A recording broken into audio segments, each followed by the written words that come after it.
All right, everybody, we're coming back. We are going to pick up on game 2 between Minnesota and UNCC, so North Carolina, I believe.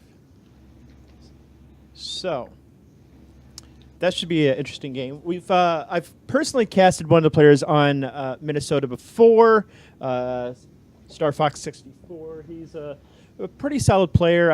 If I remember correctly, we also casted them last week against the JV team from University of Kentucky, and I heard that was kind of an unfortunate set. Yeah, Minnesota looks just a lot better. Just their individual players look very strong. I can't fault them if they're the JV team from University of Kentucky, but we'll see what this team has to offer versus them this week. Absolutely, and we're already into the Yes, XD boy, we meet again.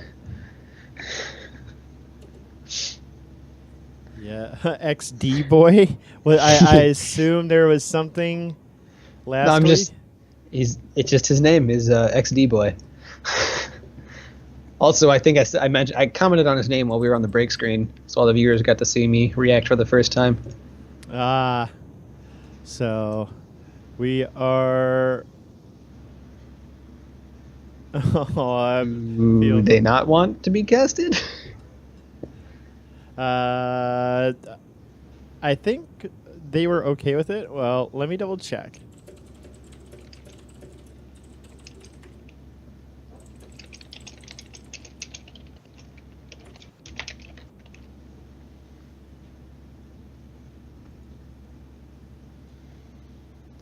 Looks like the other team does not have all of their team together, but maybe they don't care. Okay. So they have requested that we not cast them, and that's fine. That's their prerogative. They are absolutely and well within their rights. Let me get So, once again, I am trying to leave the lobby. There it goes.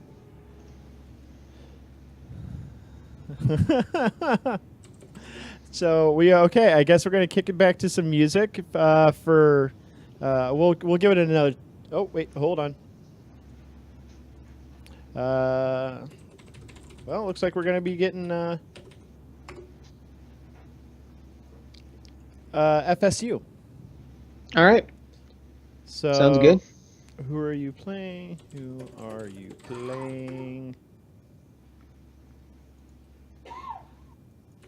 Be good to get some teams we haven't casted it all in here. Some fresh faces. I'll miss XD boy though. I'll miss him too. So apparently they won. Minnesota won that first game pretty hard. So I don't really blame them. That's again. Good luck to you. Don't have your full roster together, then stuff happens. Yeah, they are absolutely well within their rights to decline being streamed. Again, good luck to them. We're gonna have FSU versus Iowa State. So FSU versus Iowa State. Update the stream. There we go. So we're just gonna wait on the lobby. Waiting for a friend invite from them. I'll actually tweet this out. Check out this tournament. Never actually used that before. So, yeah, Netflix and Storm is the name of Iowa State's team, and FSU using the ever popular crab legs meme, which I've always. There's a crab legs meme. Apparently, one of their quarterbacks a while ago. Was accused of stealing crab legs or something like that. So that just kind of became a meme at Florida State. All right. I fully appreciate. I completely. So their team name is FSU Crab Legs. FSU Crab Legs versus the Iowa State Netflix and Storm. Netflix and Storm. All right. Should be a good game.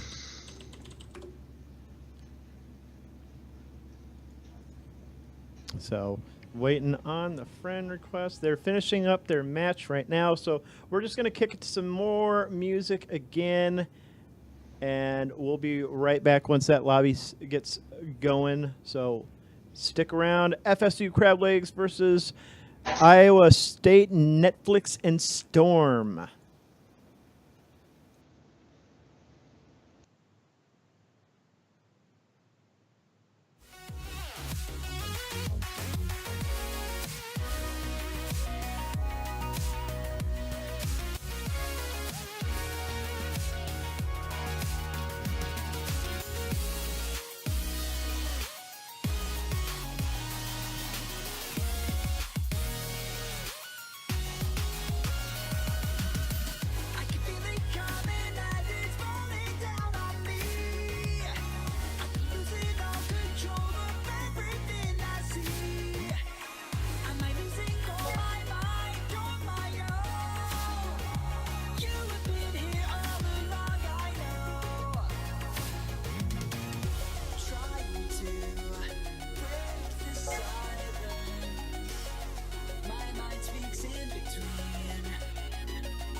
All right, everybody.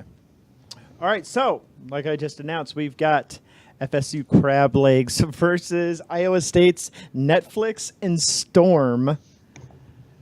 Coming up next, first game going to be on Towers of Doom. I feel like this is following a pattern all of a sudden. I believe each week the first map is set by the coordinators of the training grounds. So, last week I believe it was Braxis Holdout. For game one, it's okay. Yeah, and this week it seems to be Towers. Very good. So looks like Team 2 does have portrait synergy. Team 1 does not. They also have what looks to be an Aventic portrait, so I know who Extras is rooting for. Which one's an Aventic portrait? Oh, there. Oh, God. Oh, God, it's my contact for FSU. He's already seemed like a nice guy in chat.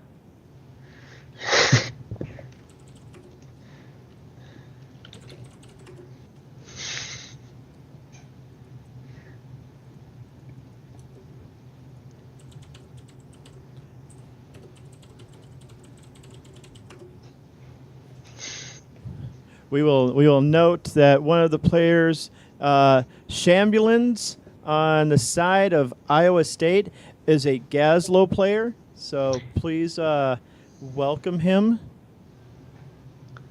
Yes. Also, LEF Carne is Murky or Feed. Yes, Murky or Feed. There is no middle ground here, so we expect some sick Murky plays. So looks like both teams are about ready to get going here. Making sure the hats are on the right people for banning. And you know what? I'm going to put them as FSU crab legs because I can fit that in there. And it should always be noted that FSU are crab legs. Yep. So, not knowing a whole lot about these new teams. Let me get again. We're on Towers of Doom, so the rotations, the globals have a lot of priority. We saw Abathur used to great effect. We saw Falstad used to great effect. Haka as well is a very strong hero on this map. So I expect some of those to have higher priority in this draft phase. Sometimes comfort picks have a priority. I'm pretty sure the Gazlo comment is trolling, but somebody has a hero they really want to play. Whether that's a Jaina or a Nazebo or a Sonya, we can see something like that. Yeah, absolutely. So we'll probably see just meta slavery here. Probably the globals will get banned out. Unless these teams have done the research on each other, and then we'll see something weird come out. Maybe we will see a Gazlo ban. Maybe it messed with them enough. We'll see if they whether there's a master plan to get the Gazlo ban, or if he was just being upfront with them.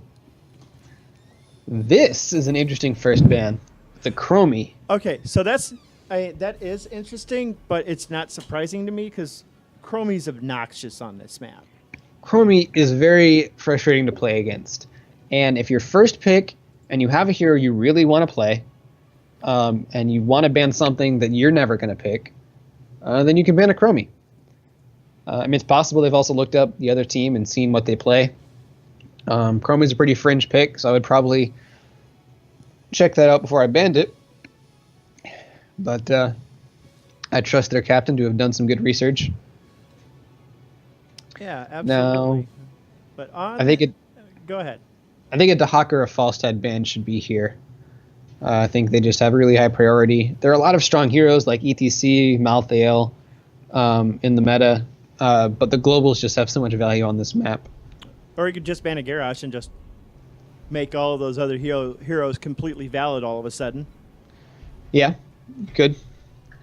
I suppose there's the Garrosh ban. So we're going to see what Iowa State decides to ban out here, or decides to pick up. I wouldn't be surprised at a Greymane pickup, first pick. That seems to be the go-to, but we see a Li Ming instead, and that I don't hate that pick. That's a pretty solid pickup, in my opinion. So like I said, this is probably a comfort pick. One of their assassins really likes Li Ming. She does have long-range poke damage. It's blockable unless you throw out your ult. So it's not the best form of poke against the channel point, but if you're really strong Li Ming and you value her over these objectives, then go ahead and pick her up. Absolutely, and we'll see what the response out of FSU is going to be. The next two pickups, we'll see what they decide to go with. Probably, I wouldn't be shocked at a Greymane pickup and something to complement that. I personally would prefer some global and a healer. I think in this meta, with a lot of supports that are being picked, you want to lock in something before the second ban phase. And then globals are just so important on this map. So they get a global, and they opt for the Vala instead of the healer. Vala is a very strong hero, with pretty much any set of 2 healers, so I don't hate it. They got the global, they got a priority DPS. But to counter that, on the side of Iowa State, I want them to grab some healers, maybe ban Ariel and pick up a Lucio or something here, or a Stukov, to try and limit the options that Vala has to protect her. Yeah, definitely. So now, on the side of Iowa State, let's see. Okay. So they're going for a potential mass blind. They saw the Vala, they said, we think you're going to go all in on your Vala carry, and we are going to stop that. They get the Cassia blind. Cassia is so good into Vala. They have Ariel for blinds, who also just synergizes really well with Vala. I was going to recommend banning it, but if you think that's the best healer for you, then this is really strong. This is really good mid-draft adaptation. Yeah, definitely. We need to see them actually perform on these picks, because Cassia isn't the most played hero. But if Iowa has a pocket Cassia, then I think this was really well done for them. I completely agree. However, you also, they're so they are kind of tipping their hand with this Johanna, hovering the Johanna ban, that they are planning on going all in. And if I were Iowa State, I would just insta-ban a Tassadar. Tassadar is very, very strong with Vala. I think it's good they stopped with a tank that can blind Vala, but there's a lot of tanks that can still threaten Vala. I mean, ETC is still on the table, and he threatens everybody. Mm-hmm. Anubarak is still on the table, who can just cocoon the Vala, and suddenly you don't have a team fight anymore if you just build a Vala comp. Morales is actually incredibly strong. I definitely don't hate that. They are giving up the Tassadar, but with a Tassadar and Morales together, that in my opinion is the new holy trinity right there. That whoever they're focusing, the healers are focusing, will not die at all. Period. It's very true.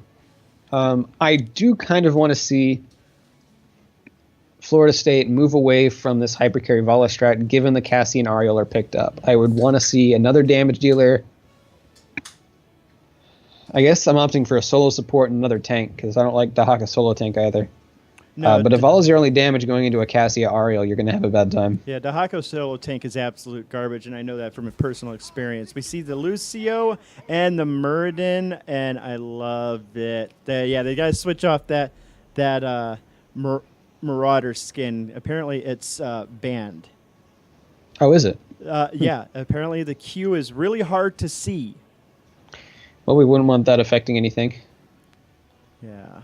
No, definitely not. But I appreciate the Muradin pickup here. That's a really good idea. It's going to give them just an insane amount of sustain in team fights and CC as well as on top of that. So I definitely don't hate this pickup. If you're going to go for a solo support, and I don't know that you want to with a Lucio, but if you do, Dahaka and Muradin are tanks that can take care of themselves. They have a lot of health, a lot of self-healing. Those two don't necessarily need the second support to stay alive. And the Muradin offers threat against this Li Ming in the back line. They pick up a Nubarak Varian. They are all about killing this Vala. Yeah, they definitely are. And you know what would really mess with this comp? This all-in dive comp? A Gust? A Gust would. Also a Medivh would just destroy a dive comp. Either Leyline or Polybomb, and time for some veal. That? Some veal? Some veal, yeah. Sheep? Oh, do we have a Lunara? Wait. Veal is... Wait. No. Veal is sheep, right? Yes. Veal is... Yeah. I'm bad at meat. Yeah. And you call yourself a Texan. Shame on you. We eat beef, man. Beef, pork, some fried chicken. Fried chicken. Yeah. Veal is way too fancy for Texas. You heard it here first. Veal too fancy for Texans. So we see the mouth ale come out, Ale. and this is a really smart last pick on the side going into that double tank. They're going to have so many problems keeping their tanks alive because I don't think Ariel's solo healer anymore can keep up with the damage output of this mouth ale. So they do what you say and shift away from the Vala hyper carry. Yep. There's and again, we talked about how Murden and Dahaka can take care of themselves. Malthael can kind of take care of himself. He can't help himself if he gets blown up, but there is the sound barrier out of Lucio. That's Kind of over that. A Leeming Cassia just combo into one person is still going to be hard for Florida State to deal with. But if they can play and kind of space themselves out and avoid that kind of burst damage, I think they'll be okay. But like I said, a Variant Taunt, a Nubarak combo, Cassia Leeming is pretty threatening. Now, the question is, who are they going to put in the solo lane? Like, who is your solo laner in this comp? Because you've got two incredible solo laners in Malthael and Dahaka. Yes. I think definitely solo lane advantage is going to go to Florida State. This is not the biggest map to rely on your solo lane pressure. But we'll see. If Florida State can shove in and take early towers and force early backs, then they do definitely have the advantage in these solo lanes. Yeah, but we'll go ahead and introduce the teams now. On the side of FSU Crab Lakes, we got Rammercat on the Vala, El Jefe Carne on the Lucio, Ohms on the Dahaka, Shambulans on the Malthael, and Isa on the Muradin. Over on the red side, playing for Iowa State University, is Roaring Zebra playing the Ariel, Curry Crusher playing the Varian, Kretzel on the Leeming, Grimlore on Cassia, and Stream Machine playing the Nubarak. Apparently they are wondering where their loot crates are that they never got, and the stun from Stream Machine does not hit anything as Curry Crusher kind of pushes everything forward and backs off with that Lion's Fang. Shambulance smartly staying behind, hitting the queue a few times, clearing this wave out, and that'll be it. Let's take a look at the top lane between Stream Machine and Ohms on the Nubarak and the Dahaka. We do have a rotation come up mid.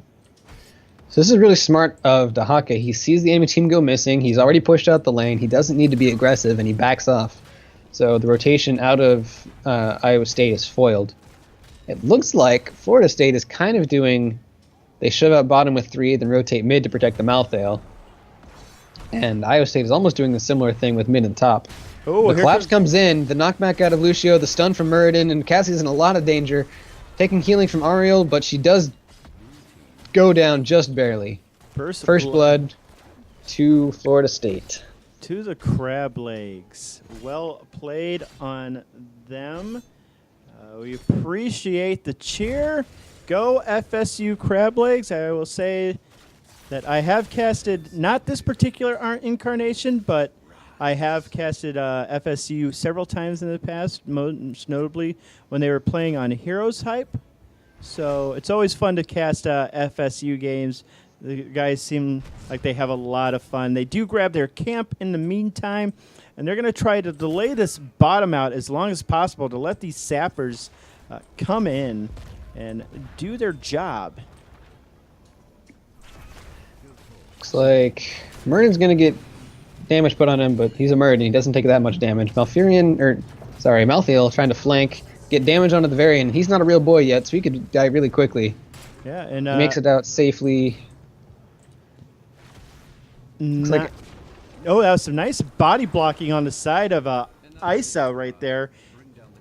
Blocks the lightning bolt from the Cassia, giving Lucio just enough time to channel that tower giving FSU a 4-shot lead here in the early game. Like I mentioned earlier, Li Ming and Cassia both have body blockable poke to try and delay the altar capture. Anubarak can throw his spike bed in there, but that's a pretty big ability to just throw out. And Li Ming could ult, but again, that's an ult. So they're going to have to actually engage if they want to stop. Bless you. FSU from taking a camp or taking an altar. Thank you. FSU up here in the top, Ohms just kind of owning this lane. The Dark Swarm from Dahaka just doing a lot of work, really. And with him taking one who collects, he's just going to have just a huge amount of sustain in this lane. So, props to Ketzel. He blinked out of the Meriden stun and saved his own life there because there were 3 people ready to follow up. But yeah, it looks like, we mentioned earlier how these solo lanes from FSU are just very strong, just by nature of the heroes they picked. So they're going to be naturally pushing, naturally keeping Iowa State on the back foot. But they're vulnerable to ganks if they don't play safe. They are indeed. However, I'd like to note to chat that my loyalty is always for sale. Just donate some bits, and I will quickly switch loyalties in a minute. As you know, caster loyalty is the most important thing, given we have no control over the game. We've influenced the game with belief, and as this big little engagement breaks off in the mid, Isa backs off on the Meriden, letting that trait take over so he can get his health back. But FSU do get the sappers pushed in. They all land on that middle, or on that keep in the bottom, all 3 of them. Varian trying to go in, gets knocked out. Anubarak doesn't stop, though. He tries to get stuns with his Malthael. Meriden's now in danger, but gets knocked back by the Ariel, kind of saving his life. Yeah, MVP right there. Ariel, a drag onto Stream Machine. No real follow-up, however. And Li Ming getting some clutch arcane orbs just now, getting a whole bunch of damage right there, kind of forcing FSU to back off. So, damage coming into Varian. They're going to try and get the stun from Meriden, the knockback from Lucio, and I don't see him getting out of this one. No, the nice body block from Isa right there, preventing him from getting to the safety of that keep right there, and they're going to try to push this in. Yeah, they left this really low from the 2 sapper camps. Meriden gets a stun on Li Ming, but I don't know if Vol is close enough to actually finish the kill. Regardless, this is going to be a fort taken down in the favor of FSU. It's a little early. There's no active altars, so we'll see if Iowa State has a chance to recapture this for the next altar phase. If not, this is a pretty early altar take. So it's hard to chain them one after another at this point in the game. But still, it's an advantage, and it forces Iowa State to respond to something. Yeah. And they are not going to be on the map trying to get a sapper camp or anything else. Oh, up in the top, a nice stun onto the Dahaka just now. Pushes Stream Machine back behind the wall. But FSU does have ults. We got Avatar, Tormented Souls, Isolation, surprisingly, Sound Barrier, and Strafe that ends up securing a kill on to Ariel just now. This is pretty much a guaranteed altar for FSU at this point. And it's going to be 5 shots because there's no way Iowa State's getting this captured before the altar is channeled. No, and smartly, FSU immediately takes their bottom camp, going to push this in as hard as they can. This bottom lane is so important. With 6 sappers available to put on core pressure, and near 2 of these temple spawns, or these altar spawns, you can get a lot of work done if you have control of this bottom lane. Li Ming, with a wave of force, protects your team. Varian did pick up the taunt to nobody's surprise. Cassia goes with the Valkyrie. Nubrek has the Cocoon, and Ariel is still selecting her heroic ability. It's Crystal Aegis. That is actually a really interesting pick with the Valkyrie right there. I really like this. But FSU is just all inning on this bottom keep, and they're going to get it again. They're going to get the sapper immediately after. Yeah, they're not relenting on the control of this bottom lane. And it's just like you said, with 6 sappers here in the bottom, this is probably the most important lane in any of the maps in Heroes of the Storm. There are a couple bottom lanes that are pretty important. Dragonshire also has a pretty important bottom lane. Cassia dodges the stun from Muradin and gets out alive. We'll see if Li Ming can clear this pressure bot lane without getting killed by another Muradin gank. Oh, but here we go. The storm does come out. The wave of force does come out. Can it get the kill? It does. And this is going to be 3 shots unless this variant gets in here really quickly. But he's got to be really careful. It's a taunt onto Muradin. He tries to pull him back in, but that's not going to work out. And they've got to just forfeit these shots. So another 3 shots, 20-36 in favor of FSU. FSU looking really, really strong right now. FSU is shown a shingle strategy, kill the bottom fort, and when Iowa State is trying to defend it, gank them and kill them too. Iowa needs to respond to this and send more backup bottom lane or really pressure another lane to take it for counter pressure. But right now, they're just kind of doing nothing. Let's see if Varian can interrupt this. He does just in time. The Valkyrie comes on to Lucio. But Cassie gets stunned by the Muradin and is taking a lot of damage. She gets the blind protected. Vala's trying to strafe, but is probably going to go down. Looks like a kill for Iowa State to start it out. Lucio ulted just too late. Li Ming's on the backside, poking damage onto Lucio. Malthael is getting his ult onto one single person. Yeah. Lucio's nowhere here to support him. Yeah. Li Ming gets pulled by the Dahaka. She's in a lot of danger, but nobody follows up on any sort of damage. Muradin and Malthael both ignore her. Yeah, Lucio decided, hey, I'm just going to go grab this bottom tower, guys. I'll be right back. But, oh, that was a beautiful detainment strike onto the Muradin as he tried to leap in. Looked kind of funky, if you ask me. Unfortunately, Varian was completely protected by his teammates, but he did not have enough faith in them to do it. They cocoon the Muradin. They need to fight right now and take care of the advantage. Dahaka goes really low to the Nubrak dive. Looks like he's going to die. And Cassia goes in and tries to do a lot of damage, but takes a lot of damage in return. The blind saves her. Muradin soaks the Stormbolt from Muradin. Valkyrie comes out to try and kill the Malthael. Yeah, and it just pulls him. I don't know if you want a ton of Malthael. A Stream Machine taking an awful lot of damage. Stroke does come out again. Crystal Aegis does save his life for just a second, but now Malthael is just going ham on these people, with the Reaper's Mark doing so much work, and no one has taken... Ooh, Shambulance almost getting popped by that Arcane Bolt just now. And teams are kind of resetting. Enough people are staying to make sure nobody caps it, but nobody's definitively won this fight. Well, honestly, the longer this goes... Oh, nice! They're going on to Ariel. She's taking a lot of damage from Vala and the Malfurion. I think she's going to die. Li Ming is going to have to run away, and this is going to be an altar for the side of Florida State. Oh, Muradin goes in. He ends up getting the stun onto Curry Crusher, and here comes the... Vala gets taunted, trying to take her out. Yeah, here comes the Cocoon. They're trying to reset the situation.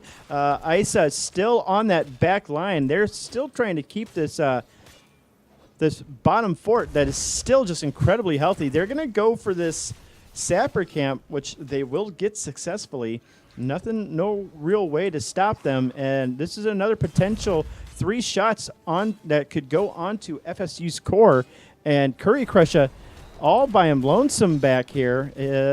He needs to back off maybe. And Iowa State, they've got to rotate into this. There's just 2 of them here. This isn't nearly enough to defend against this, and that's another 3 shots, putting it to 36-7. FSU just in a dominant position right now, and Ariel is in a world of trouble. There's the stun. Here comes the clap, the drag onto her, and that's going to be another kill. These teams knew which map they were coming to, and Florida State took full advantage of that. They know exactly what they're doing in this map. They have a plan. They're going on to Cassie, trying to stop her, but the Nubrak stun saves her life. Malthael is still trying to do a lot of damage to Varian. He's a very hard hero to kill. We'll make it out. Well, he might kill. That Reaper Mark is still active. He does tap the well and ends up being able to save his life right there. He's got to be a little bit careful. Tormented Souls was popped for that fight, so that's another 75 seconds. That's going to be down during this temple phase. This is the triple altar spawn. They've dragged Varian, but Nubrak's here for backup, and looks like they should probably just disengage. Malthael offers a lot of damage against these 2 tanks. They've got to get out now. Looks like they're trying to retreat to where their team is. Li Ming's on her way to do a lot of damage. Knocks away the enemy team. Cassia And looks like Florida State is just taking control of bottom lane once again. And Iowa trying to win top lane. Yeah, See if Malthael can survive against the Ariel, and the isolation goes on to Ariel, and she cannot Aegis herself. I lie. She does Aegis herself. Malthael goes down. Cassie and Ariel are both very low, but the Ariel gets the heal off. Nubrak trying to stun the Dahaka. Cassie is trying to combo him. Looks like the stuns are going to be enough. The Haka will go down. But this is 3 shots that are headed straight towards FSU, or Iowa State's core, and if they go in, that's game. Yep, and Li Ming is forced to back. They're clearing out this creep wave. Can Li Ming stop them? That's 1-2, and the that game is over. Is game. So GG, Florida State University. that was Crab legs. FSU crab legs. Take a quick note of your position. Yeah, there we go. So, game 1 to FSU crab legs. That was a pretty dominant performance out of them, to be perfectly honest. That was they had that map down pat. They knew exactly what they wanted to do, and they executed it perfectly. They just stayed on that bot lane. They had control of that tower for most of the game. They kept sending sapper camps. Iowa did not respond well enough. And we'll have to see what their strategy on this next map looks like. Mm-hmm. Iowa will have the ability to decide whether they want map pick or first pick. We'll see if they have a similarly well-executed strategy for another map they want to go for, or just think first pick is very valuable.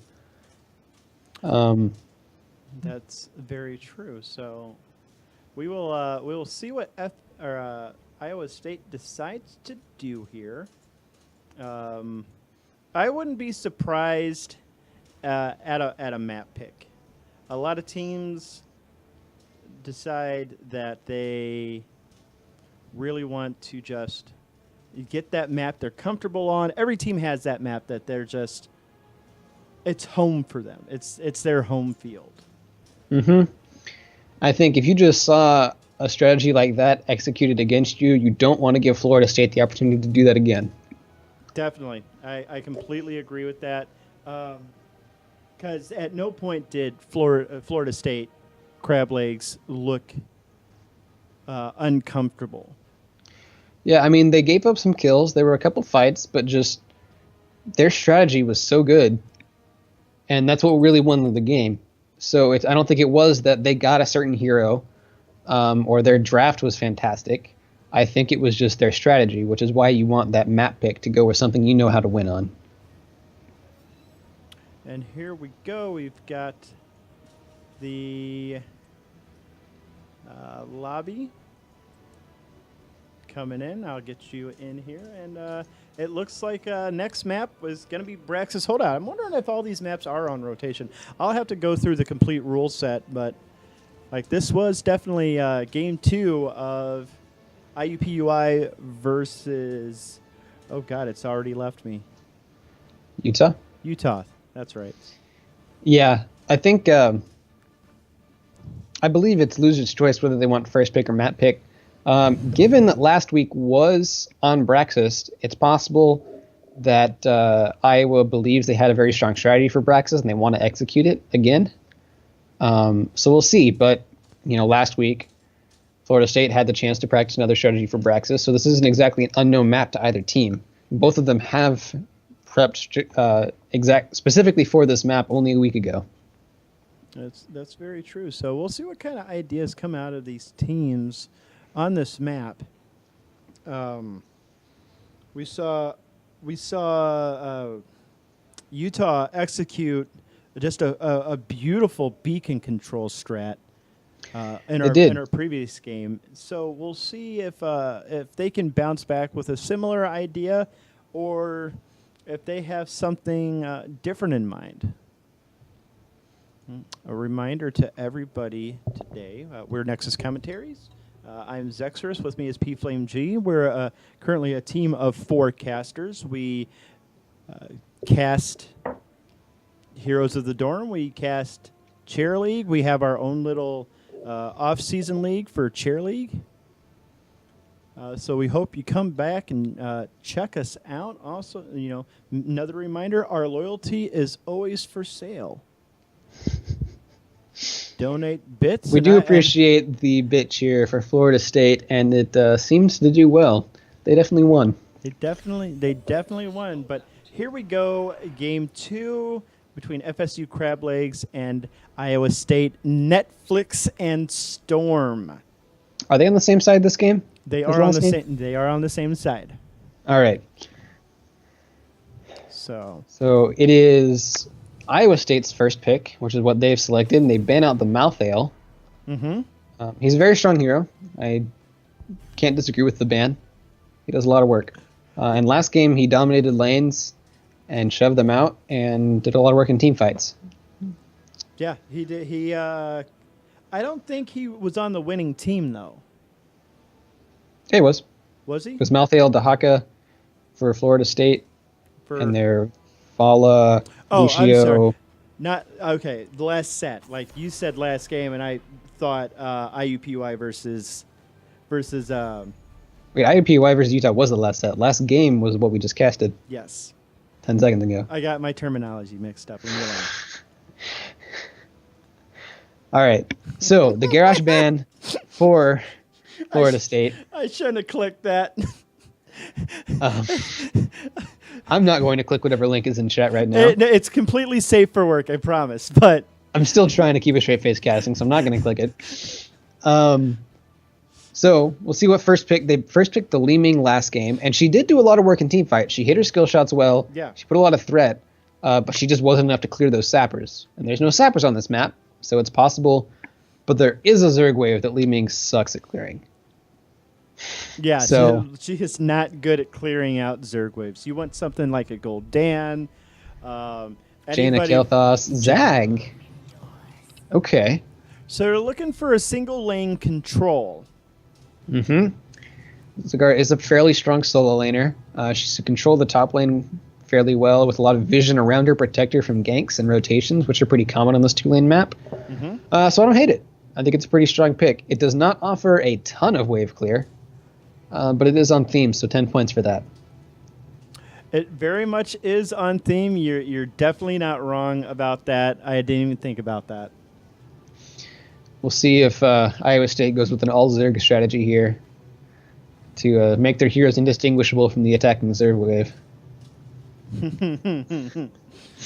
And that would be the most annoying thing in the world to deal with. You've got Banelings in the Zerg wave rolling at your keep as Zagara is throwing Banelings at your keeps. So we'll there's Banelings, Hydralisks. We could get a Kerrigan pick for the Ultralisk. But in real draft world, we have Ariel and Gul'dan, which are phenomenal picks on this map. Yeah. Gul'dan is a great battery for Ariel. Ariel does not run out of mana as long as there's damage being done. Gul'dan does not run out of damage as long as there's somebody healing him. Or does not run out of mana as long as there's somebody healing him. And they just can sustain forever in this bottom lane, winning the 4-man fight. These fights go on forever, especially early in the game, and when you have to back for mana or tap your well, it costs your team some tempo. And then Florida State will not have to do that. So let's see. We got a cheer in chat saying Florida State is about to go 2-0. Yeah. Thank you for the 5 cents right there. We here at Nexus Commentaries appreciate every donation. Hey man, you want to cheer for your team, you got to cheer for your team. You got it. Yeah, you always got to cheer for your team. Like this is a college kid. Oh, okay. Here we go. I'm in. This is an all-in solo Zag. Yeah, I am in on this game. We got us a Cho'Gall, boys.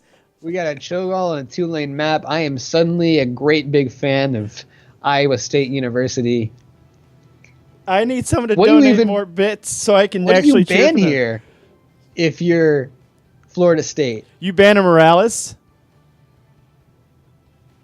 I can see it. You ban basically God. I almost feel like you've got to like mass pick healers at this point just to keep the healing away from Cho'Gall. Ban the Morales, pick the Rhaegar. Yeah. Just hyper, because I do feel like Ariel does need a secondary support. She does. So, and a Rhaegar would be absolutely perfect in this case. And then you just go mass mages. Mages? Why do you want mages against the Cho'Gall? CC. CC is good, but I think you want the... I mean, as weird as it is, Tychus and Raynor are pretty good against Cho'Gall. Yeah, they but are how so many far out of meta. how many times have they're hovering the Tychus ban. They are protecting this Cho'Gall with all they can do. I don't hate it. I don't hate it either. I don't even know. What do you think about a Karazim pick for your second support and for seven-sided strike? Seven-sided strike to do 49% of Cho'Gall's health. Okay, so that would require you to isolate the Cho'Gall completely and make sure he didn't run away. I don't hate it. You're going to need something like a Leoric with also max HP damage to back it up. Ooh, I'd like a Leoric. So, yeah, if I were FSU, I'd definitely grab the Charism and the Leoric right now. I don't hate. So I think if you go Leoric, you need another tank. And it depends if you'd have to go DPS Karazim to have all the damage you want right there. You could go Nubarak because Gall can no longer throw spells. Cocoon is very, very effective against the Cho'Gall if you just want to ignore him and fight like normal against a 3-man. So the alternative strat is Stitch. Okay, so a Nubarak Leoric. The alternate strat was Nubarak and Stitches because we know that works. That seems like overkill. But it gets 2 people off the field. It's true. So they have 2 tanks. They have percent HP damage from the Leoric. They have the Cocoon from a Nubarak. We'll see what they can do to protect their Cho'Gall. They need a very strong healer and probably CC bringing front line. I don't know. I'm not an expert in drafting around Cho'Gall. Yeah, no, I don't think anybody is. Except no. I don't even think people who purposefully take Cho'Gall think, yeah, we know what we're doing here. Tyrael Malfurion. So this is going to be a sanctification, I believe, to try and protect the Cho'Gall from Leoric and Gul'dan's damage. I don't even know if it's that. Cho'Gall moves around a lot. Sanctification's pretty small. There's no way it can be a judgment. Like, they don't have the damage to do it. Yeah, just you a can't straight judgment blow against up. an Aegis. No. It just doesn't work. I don't know. Maybe they want to. I'm not in Iowa. I'm not with the Cho'Gall comp. Like, how do you call a draft for something? Like, this is just... So I'm flabbergasted. I want another support. I want Mario that cannot Charism. deal with Cho'Gall's damage. No. I don't think Malfurion can keep up with the amount of damage that Cho'Gall could take. It's kind of sketchy. It's a what? Gazlo. Gazlo has been selected. They weren't lying. They weren't lying. If it's Shambulans on the Gazlo, I'm gonna just. He's got the Gazlo portrait. Okay, so in this really weird draft, we got Iowa State on the right and FSU Crab Lakes on the left. Is FSU gonna steal this game away from the Cho'Gall pick like he's a package of crab legs? We'll find out here really, really shortly in Braxis holdout in Game 2 of Tespa Training Grounds action. I'm Zextrus. With me is P Flame G tonight. Let's They have 4 Gazlo portraits coming into this game. They knew what they were doing. That's commitment right there.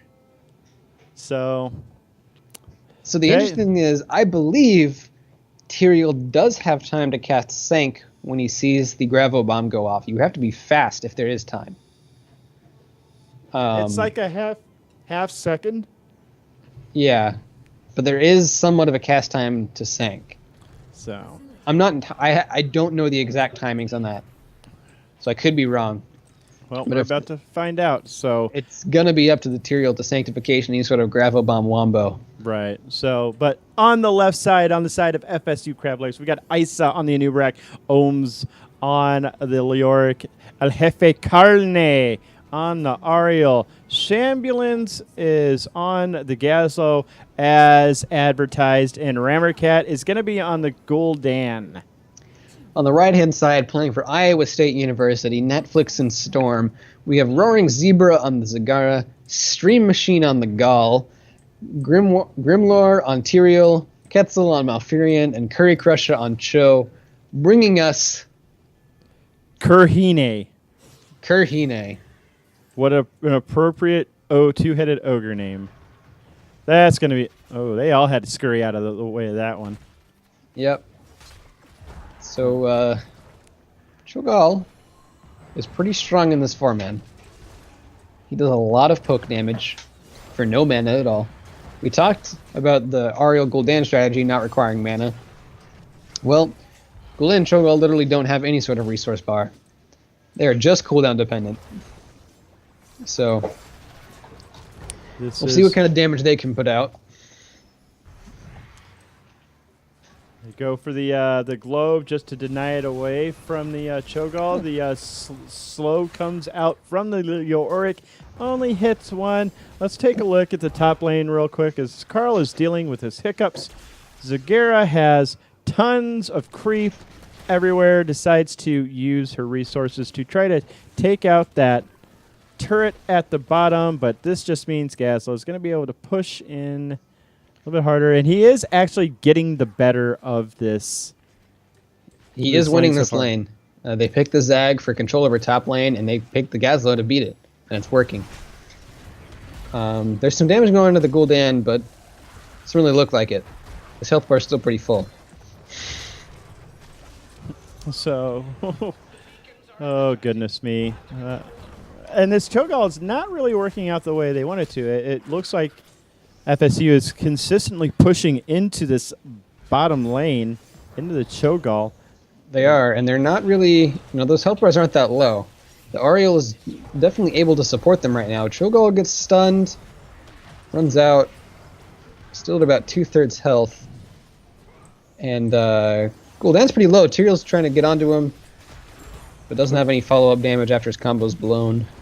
Kurhine is taking a lot of damage, has to charge on out of there. Yeah, throws the angry fist to get out, and Gazlo probably setting up shop around the turrets. He does, to nobody's surprise.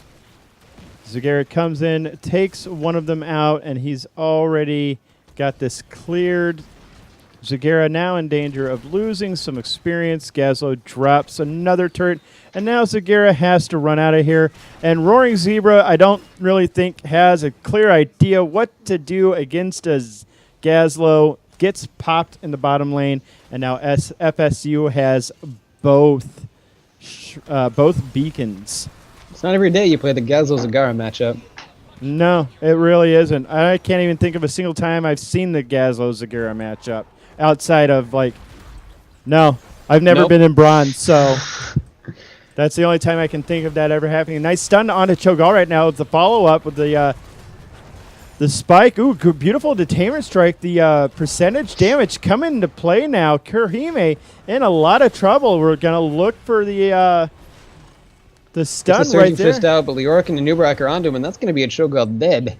Yeah, and this is what you do not want to have happen when you're a Cho'Gall, is you do not want to die in the early game because that's two bodies off the field, and FSU is just going to capitalize on this. Yep, they took a risk trying to play this early game Cho'Gall comp, and Florida State has had control over the early game.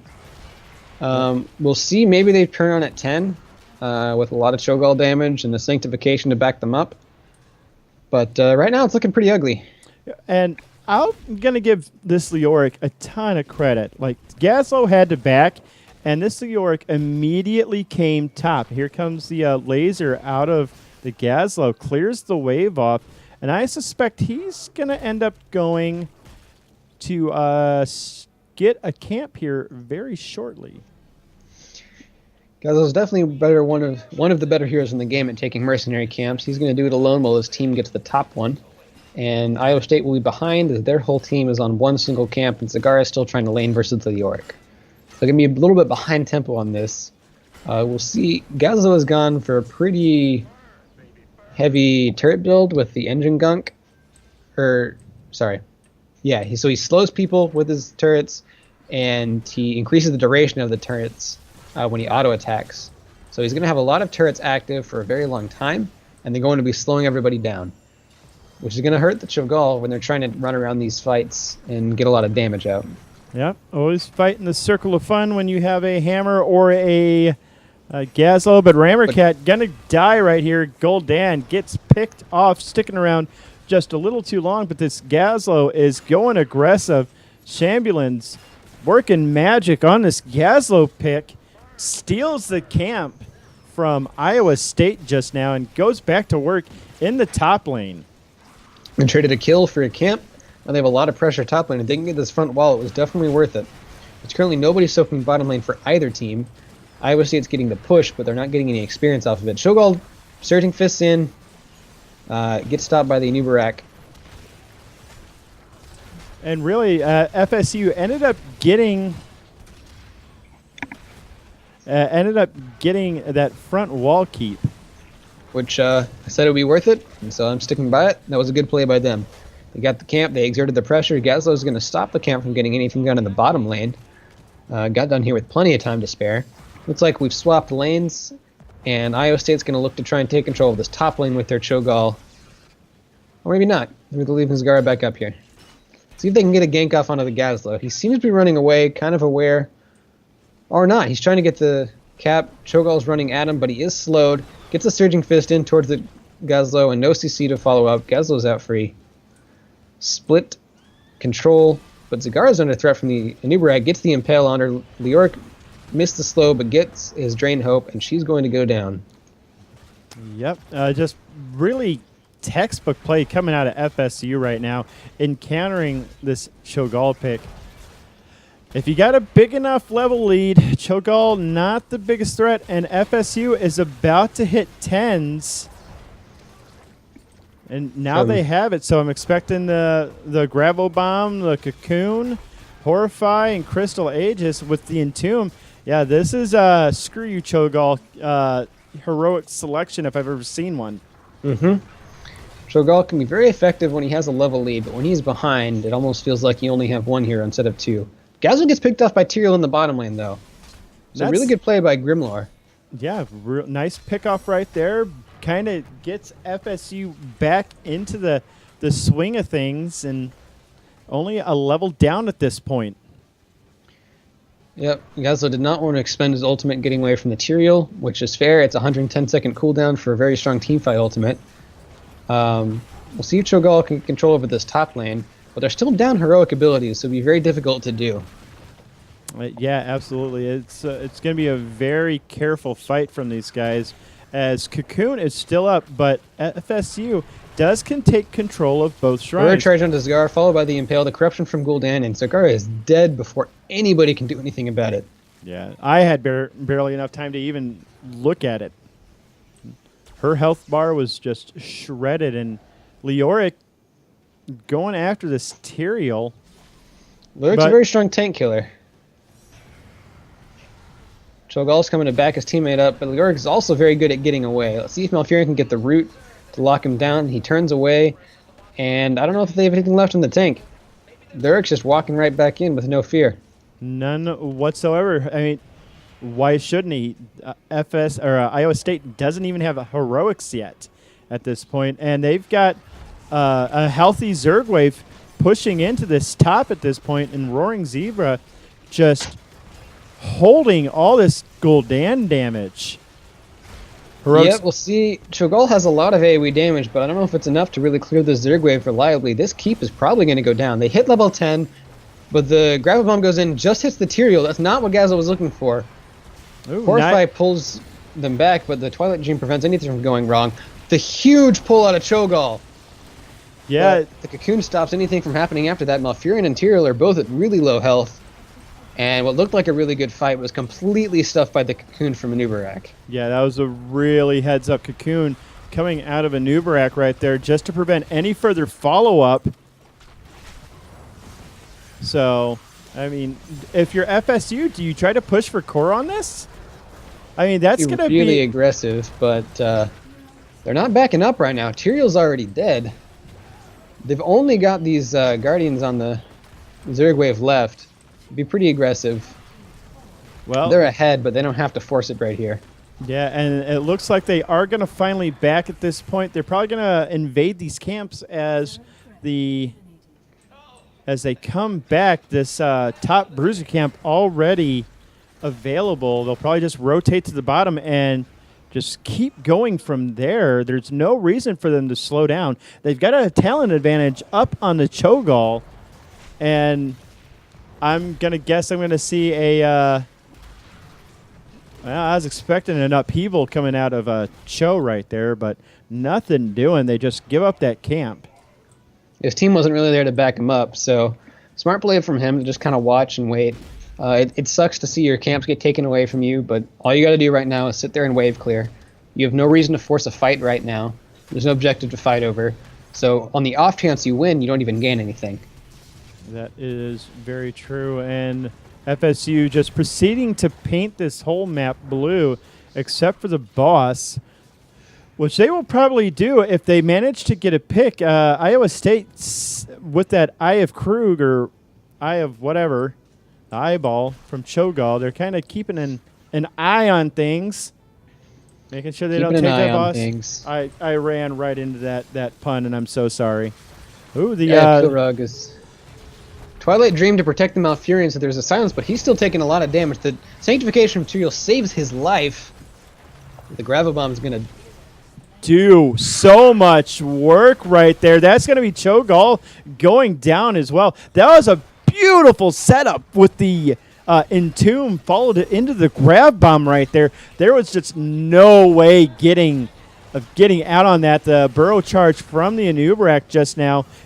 Tyrael running for his life. I talked about the Sanctification and the Gravel Bomb at the beginning of the game, and Gazlo waited exactly for the Sanctification to finish, and they blew them up. There's really heads-up play out of Shambulance. And they're taking down these keeps. They're probably going to back off and get this 100% Zerg wave and march it right straight to the core. Upheaval comes out and only gets the Anubarak.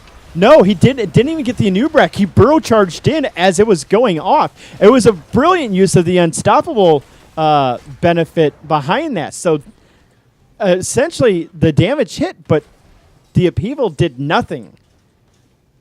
So we're going to watch FSU go for these beacons almost up 4 levels. They may go for boss because really there's no way to stop FSU. Ohms having to pop his spooky, scary skeleton walk. The Anubarak comes in with the shield and the burrow charge. Hits the cocoon onto the Anubarak. Here comes the Twilight Dream. Just hits the Anubarak, though. Entomb happens. Here comes the follow-up by the Gazlo with the Grav Bomb. And, yeah, this is just falling to pieces. The turret's doing all the work at this point.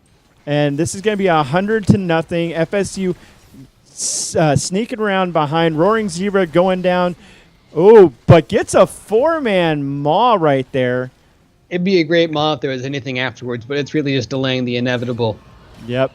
There's really nothing they can do to stop the end of this game. All keeps are down at this point. They'll all be up, so there's a chance, but they're down 16-13, and I don't really see this defense working out. Yeah, I don't think Iowa State has the wave clear to handle the Zerg wave in time. Florida State's playing it safe right now, but the Zerg wave is getting a lot of damage in. So when Iowa State, they get an Entomb on 3 people. The Sanctification comes out to try and protect them, but Cho'Gall gets cocooned. And I'm waiting for the Gravel Bomb to finish everybody off. Oh, it's 20-second cooldown. That's why it's not there. Regardless, it's a 50% health core. Most of the Zerg wave is alive. This is going to be game. for Florida State University. That was pretty convincing. So And the set, 2-0 victory. Yep, 2-0 victory to FSU Crab Legs. Congratulations to them for winning today. Congratulations to IUPUI and winning an exciting 2-1 series against Utah. Yeah, FSU just had the exact answer for that choke ball pick.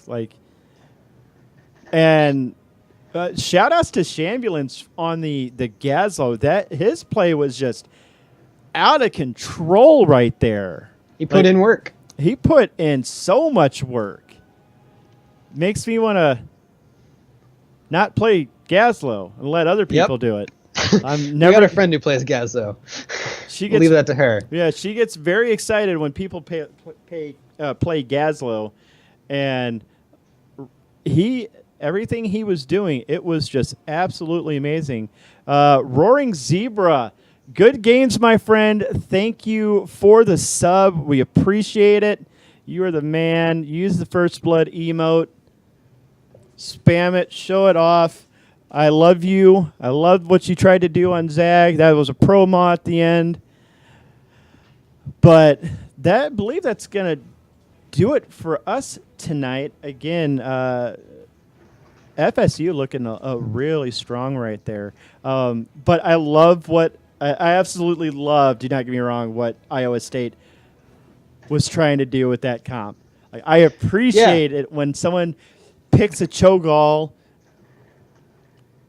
It was a great early stretch. Pick the Zagara to try and dominate top lane. Pick the Cho'Gall to try and dominate bot lane. Just crush your opponent in the early game. Get off to a really great lead with the Zerg wave and keep going from there. It was just very, very strong defensive play out of Florida State to keep themselves alive. And then they got a lead, and they did the rolling over. Yeah, they definitely did. So we'll be back, not this Monday. We're not starting that yet, but we'll be back Thursday night with some Rec League action. For those just tuning in for the first time, Rec League is a league that we here at Nexus Commentaries run during the Chair League off-season. It features 6 teams that we've handpicked who have impressed us in some way, shape, or form to come in and play against each other. If you're a big follower of Chair League, there's some dream matchups you might want to check out.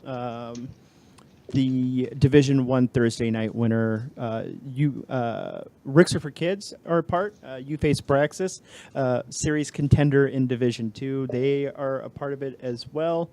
So if you liked what we were doing tonight, make sure to come out, check us out Thursday night. It'll be myself and a Balrog fan casting that. And then we'll see you here next Sunday for some more Proving Grounds action.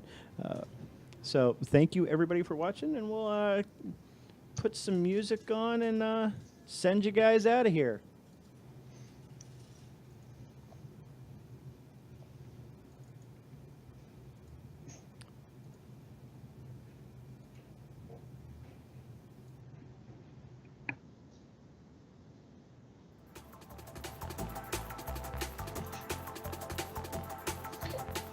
All right.